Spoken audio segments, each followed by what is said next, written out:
नमस्कार। कोरोना से जुड़े इस खास शो अफवाह बनाम हकीकत में आपका स्वागत है। मैं हूं अदिति राजपूत।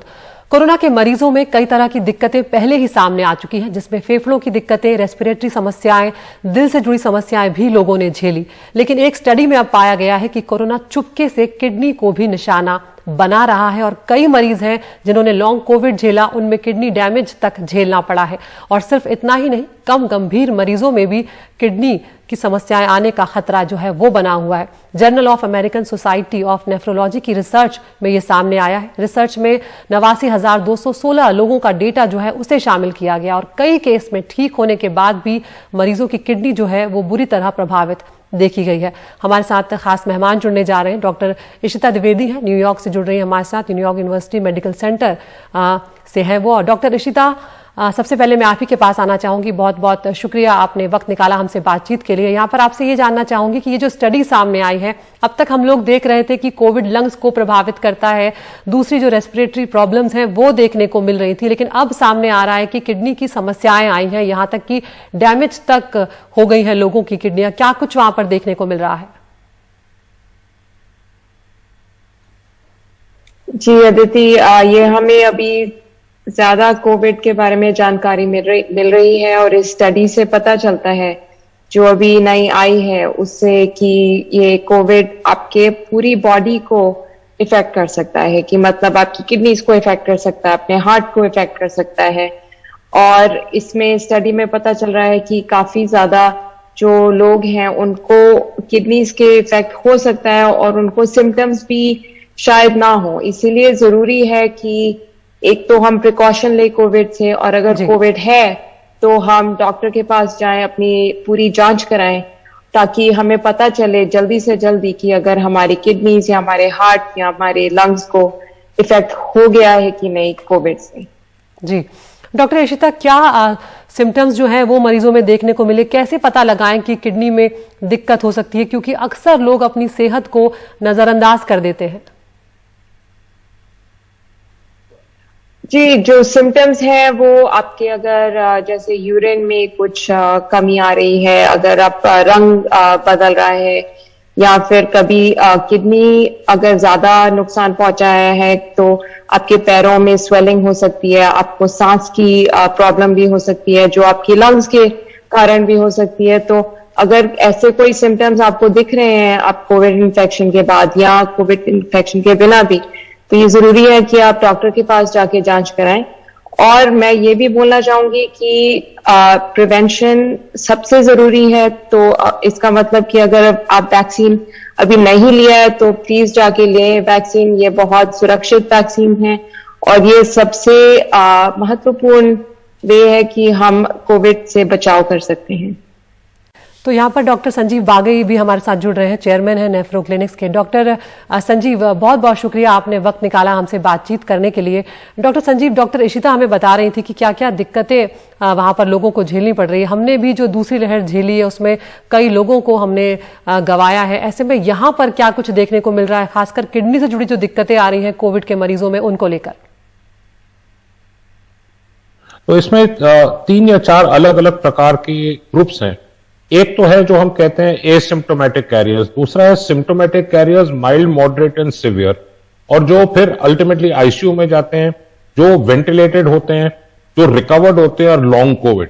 तो हमें सब पता है कि जो हॉस्पिटल का डेटा है जिसमें पेशेंट बहुत ज्यादा सिक होता है, बीमार होता है, वेंटिलेटेड होता है, उसमें जो एक्यूट किडनी डिजीज जो होती है ऑलमोस्ट 50 to 60% देखी जाती है, जिसमें प्रोटीन यूरिया आने लगता है, यूरिन में ब्लड आने लगता है, पेशेंट्स को हाइपरटेंशन हो जाता है। तो इसे हम कहते हैं एक्यूट किडनी डैमेज, कोविड के कारण, दवाइयों के कारण, एज के कारण, सेप्सिस के कारण, इन्फेक्शन के कारण।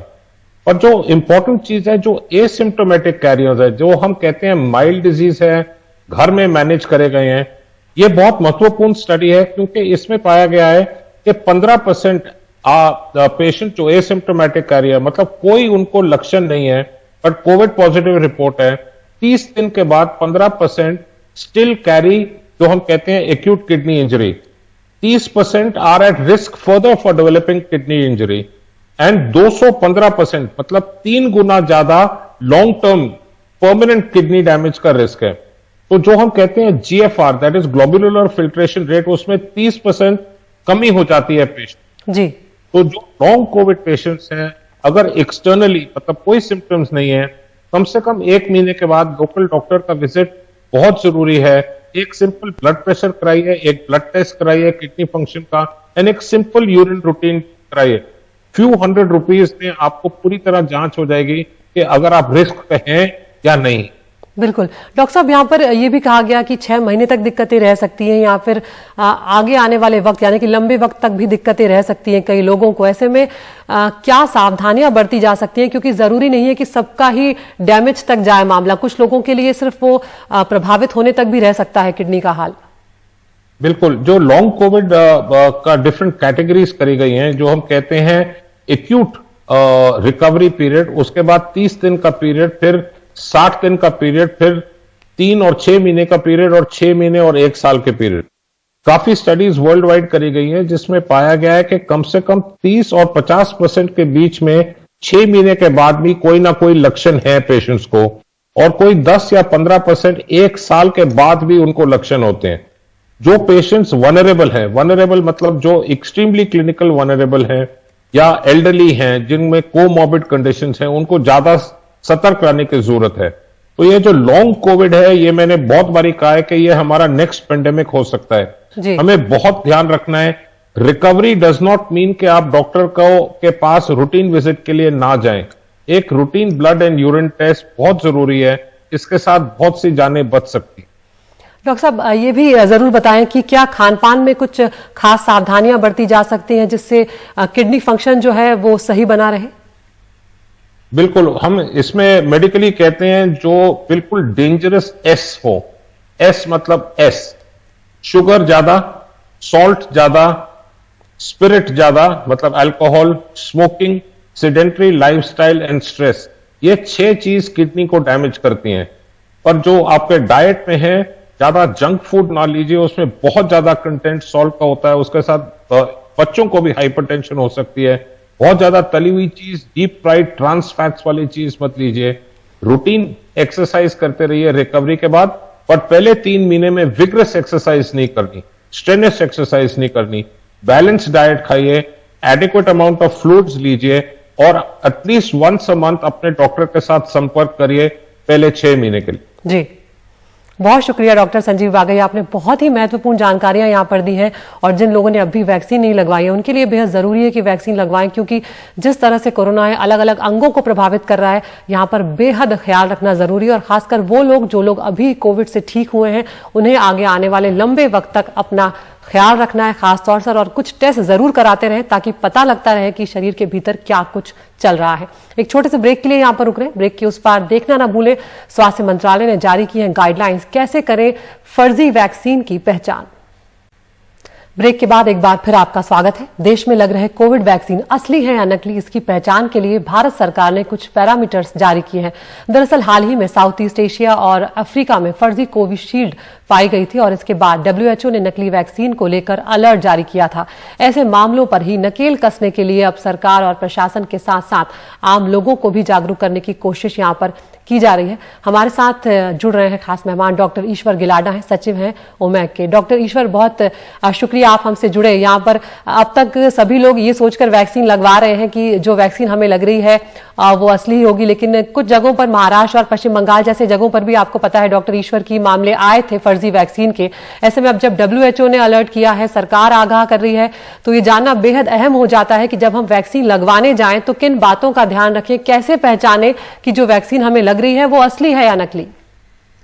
सबसे पहली बात तो यह है कि जहां वैक्सीन आपको लगाना है वो ऑथराइज सेंटर हो।